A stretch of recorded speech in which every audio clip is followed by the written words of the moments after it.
On est sur l'interface Hugging Chat. Comme je le disais précédemment, c'est gratuit. Vous allez juste avoir besoin de créer un compte pour utiliser toutes les fonctionnalités et vous pouvez même utiliser Hugging Chat en invité si vous le souhaitez, au moins pour le tester au départ. Pour y accéder, l'adresse c'est la suivante, huggingface.co/chat. Bien entendu, je vous mettrai le lien dans la description pour y accéder plus rapidement. Alors comment ça se présente? Eh bien ça se présente de manière assez similaire à ChatGPT. Sur la gauche, vous allez retrouver votre historique de prompt, de conversation avec l'intelligence artificielle. Vous allez pouvoir sélectionner différents modèles d'intelligence artificielle. Je vais y revenir juste après. Vous avez la possibilité de changer le thème de l'outil. Moi, généralement, je vais rester dans un thème sombre et vous le verrez, donc les assistants, l'équivalent des GPTs que j'évoquais précédemment. Donc voilà pour le menu de gauche sur l'interface centrale. Et bien là, c'est du très simple. Je vais rapidement bouger ma webcam pour que vous puissiez voir que sur le côté, vous avez la possibilité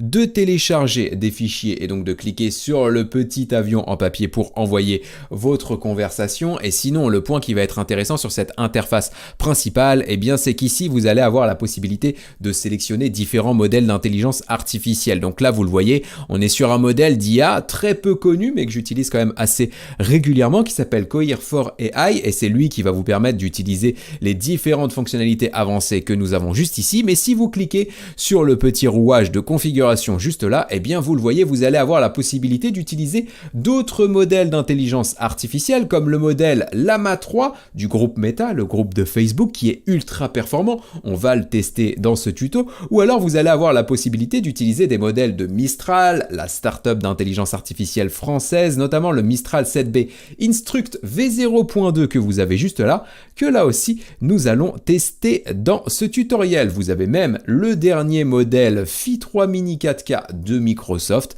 Là c'est pareil, vous pouvez l'utiliser. Donc pour sélectionner un modèle d'intelligence artificielle, eh bien c'est très simple. Vous allez cliquer sur celui qui vous intéresse.